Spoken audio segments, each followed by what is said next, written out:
쌀만한 결석을 체외 충격파 쇠역술로 깬다고 깨지겠습니까? 그거는 깨지는 돌이 아니죠.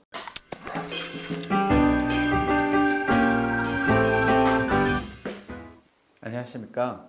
골드만 비뇨기과 민승기 원장입니다. 오늘은 결석 치료 중에서 내시경 수술을 왜 해야 되느냐, 언제 해야 되느냐, 요거에 대해서 말씀을 드리도록 하겠습니다. 사실 요로 결석은 굉장히 흔한 질환입니다. 전 인구의 한 10%가 평생에 한 번 정도는 결석을 경험하기 때문에요. 근데 이게 또 재발률이 상당히 높은 질환이거든요. 한 번 결석 생기신 분들이 재발 가능성 거의 50% 가까이 되기 때문에요. 그래서 아무튼 굉장히 많은 분들이 고생을 하는 질환인데 치료 방법 굉장히 다양합니다. 흔히 우리가 결석 치료 그러면 체외 충격파 쇠석술, 일부 어떤 분들은 초음파로 깬다 이런 표현들을 하시는데 정확한 용어는 체외 충격파 쇠석술인데요. 그거를 많이 하시게 됩니다.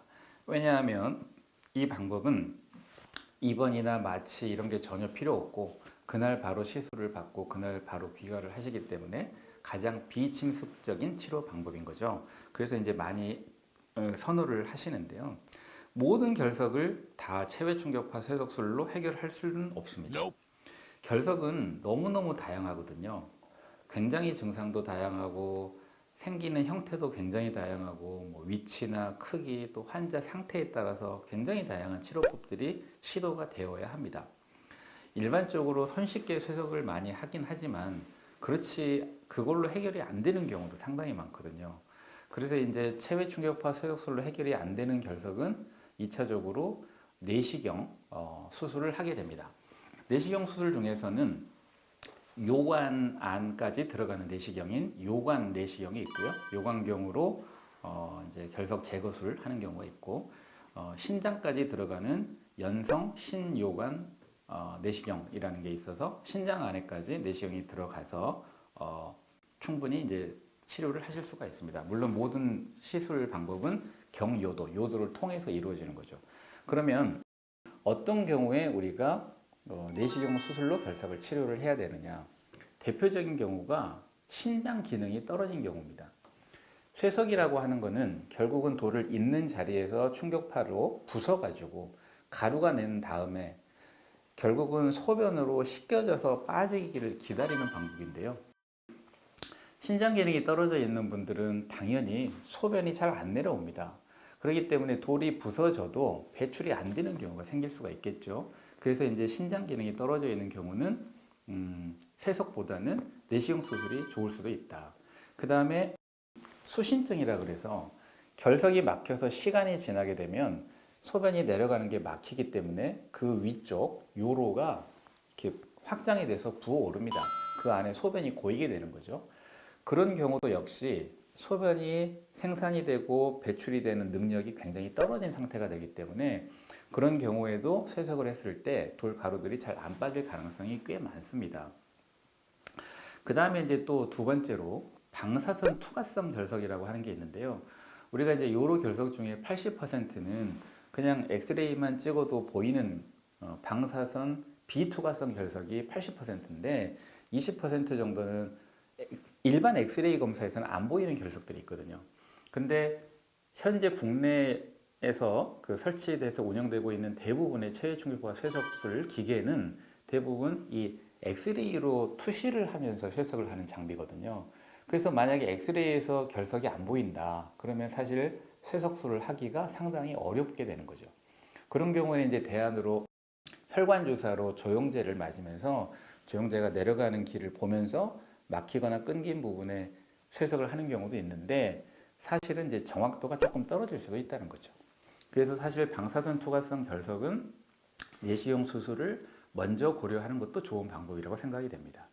그 다음에 이제 또 내시경 수술을 고려할 수 있는 방법 경우가 결석이 굉장히 큰 경우입니다. 우리가 이제 보통 1cm가 넘어가면 결석이 크다라고 생각을 하는데요.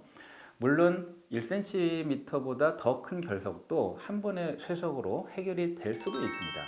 그렇지만 확률적으로 그 정도 되는 결석은 한 번 쇠석으로 해결되기가 좀 어렵거든요.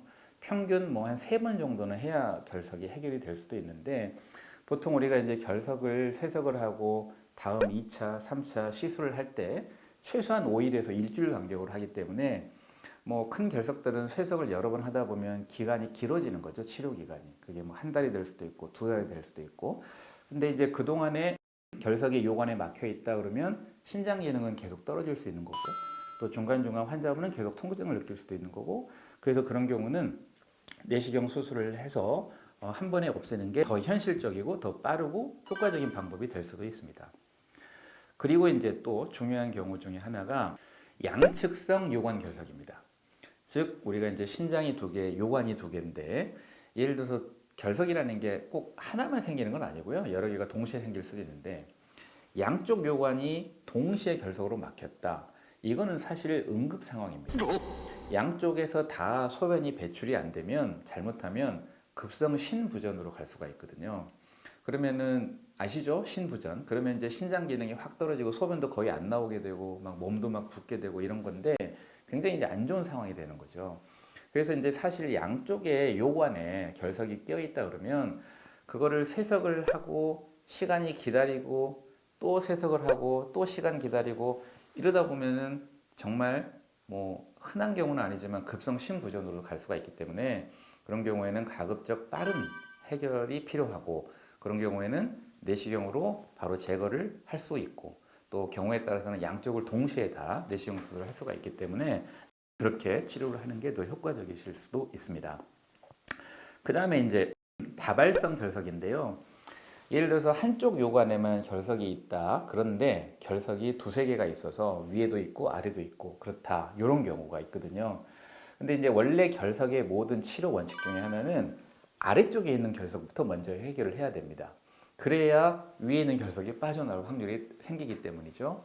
근데 이제 한쪽 요관에 위에, 중간에, 아래 결석이 여러 개 있다.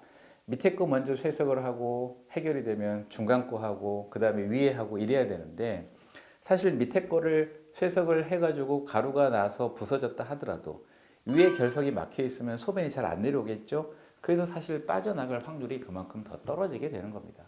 그렇다고 위에 있는 결석을 먼저 쇠석을 했다. 그러면 그 가루들이 전부 밑에 와서 또 걸리게 되겠죠. 이런 문제가 있는 겁니다. 그래서 사실 이제 한쪽 요관에 여러 개가 동시에 있는 결석 같은 경우도 쇠석보다는 내시경 수술을 하는 게 훨씬 더 효과적일 수도 있습니다. 그리고 이제 또 한 가지는요. 감염이 동반된 경우인데요.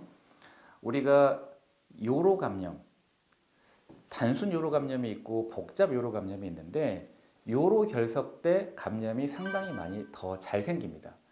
우리가 흐르는 물은 맑죠. 근데 이제 물이 정체가 되고 고여 있다. 그러면은 쉽게 지저분해지죠. 똑같습니다. 소변이 잘 안 내려가면 당연히 요로 감염이 잘 생깁니다. 신장에 염증이 생기면 신우신염이라고 하는데 요로 결석 때문에 생기는 신우신염도 상당히 흔하거든요. 그런 경우는 굉장히 고열이 나고 아주 드물지만 뭐 심한 경우에는 폐혈증까지 가서 뭐 중환자실도 가고 이렇게 이제 염증이 심하게 되는 경우가 있습니다. 근데 이제 이런 경우는 가능한 한 막혀 있는 거를 빨리 해결을 해서 소변을 잘 흘러내려가게 해줘야 염증도 쉽게 해결이 되거든요. 그래서 이제 이런 경우에 쇠석을 하는 경우는 정말 돌이 잘 깨져가지고 바로바로 빠지고 그러면서 염증도 풀리고 그럴 수도 있겠지만 혹시라도 쇠석을 통해서 시간이 오래 걸리고 소변이 빨리빨리 내려가는 길이 빨리 뚫리지가 않는다면 그러면은 이제 염증은 더 심해질 수도 있기 때문에 사실 그런 경우는 가급적 빨리 막힌 거를 뚫는 차원에서 시술 아니면 내시경 수술을 하는 게 더 좋을 수도 있습니다. 그리고 이제 한 가지 더 경우가 이런 경우가 있는데요. 우리가 이제 모든 결석은 자연 배출 가능성이 있죠, 분명히. 그래서 크기가 작은 결석들은 당연히 물 많이 먹고 기다려서 저절로 빠지기를 기다리게 합니다. 그런데요, 아무리 작은 결석도 100%안 나오는 경우가 있습니다. 정말 그 모래알 같은 좁쌀 같은 결석이 이 요관하고 방광 사이 끝에 딱 끼어가지고 절대 안 빠지면서 통증은 너무너무 심하고 이런 경우가 간혹 있거든요. 사실 이런 좁쌀만한 결석을 체외 충격파 쇠욕술로 깬다고 깨지겠습니까? 그거는 깨지는 돌이 아니죠. 근데 그게 만약에 끼어서 너무너무 아프다. 그러면은 빨리 내시경으로 꺼내는 게 가장 좋은 방법입니다. 우리가 결석대 통증이 심할 때 구토가 생기거든요. 그거는 이제 신장이 부풀어 오를 때 그 주변으로 가는 신경이 위를 자극을 할 수 있는 신경이 같이 지나가기 때문에 그래서 이제 자꾸 막 구역, 뭐 구토 이렇게 생기는데 그게 심하면 굉장히 사람이 힘들죠. 몇 날 며칠을 구역구토 하시는 분도 봤습니다.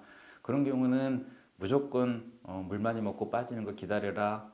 더군다나 쇠석을 한다. 그거는 아닌 것 같고요. 그런 경우는 가능한 한 빨리 내시경으로 제거를 하는 게 가장 현명한 방법이 될 수 있습니다. 통증도 마찬가지죠. 결석 통증이 원래 있다가 또 저절로 풀렸다가 또 반복해서 통증이 오고 이렇게 되거든요. 정말 그 119 불러서 응급실에 갈 정도로 통증이 심했던 분들이 응급실 도착하면서 갑자기 멀쩡해지는 이런 것도 가능합니다. 결석 증상이라고 하는 게. 근데 이제 정말 지속적으로 반복적으로 통증이 심하다. 그런 경우에는 쇠석하고 기다리고 하는 것보다는 가능하면 빨리 내시경으로 제거를 하는 게 더 현명한 치료법이 될 수도 있습니다. 그래서 이런 다양한 경우에 결석 치료는 내시경 수술이 쇠석보다 조금 더 좋을 수도 있다. 알고 계시면 좋겠습니다. 감사합니다.